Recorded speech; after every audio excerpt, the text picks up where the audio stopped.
Vas-y Greg, fais-nous rêver. Bonjour à tous et bienvenue sur cette nouvelle vidéo. Nous allons vous expliquer comment on a domotisé ces interrupteurs et boutons poussoirs Schneider, tout simplement en passant par un Arduino. Alors tout d'abord, il faut savoir que chez Greg, on avait la possibilité de repasser des câbles Ethernet dans les gaines existantes. Alors on utilise un fil pour le neutre qui est commun à tous les interrupteurs et on utilise un fil par interrupteur qui retourne vers le PCB. Alors là, on a le salon, là on a une applique, là pour l'instant ça sert à rien, c'est un va-et-vient, on peut le remonter aussi. Et là, on a le parking qui s'allume et qui s'éteint. Beaucoup de possibilités, c'est du binaire, hein, donc un clic égale 1, deux clics égale 2, clic long égale 99, et la démonstration tout de suite.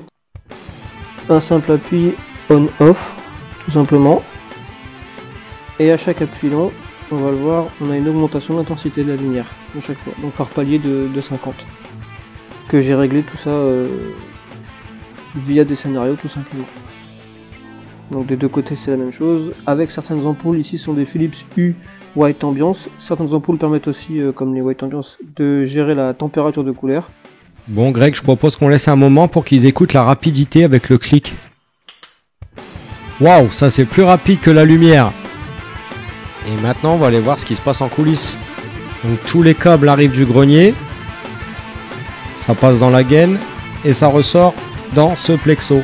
Donc là on a le fameux Arduino qui nous pilote tout ça.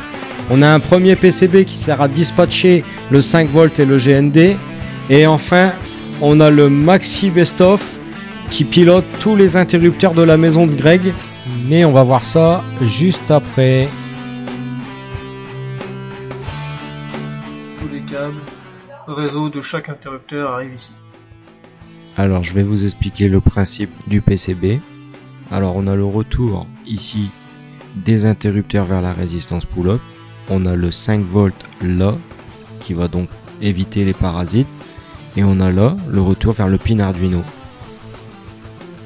Alors comme il y a plusieurs interrupteurs qui font les mêmes fonctions, on les a regroupés. Ça serait pas Greg qui nous montre qu'il a suivi la vidéo Combi 2 MQTT pour gagner en rapidité?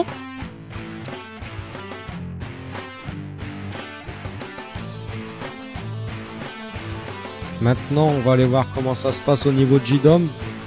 Vas-y Greg, montre-nous la configuration des pins. C'est ce qui nous intéresse le plus.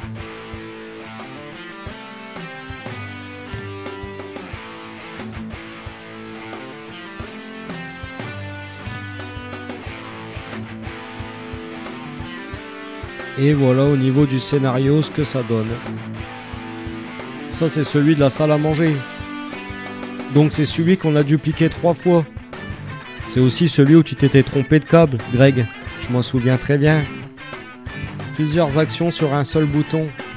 Un bouton que tu avais déjà, donc ça t'a coûté quoi, Greg? Ah oui, c'est vrai, 20 balles.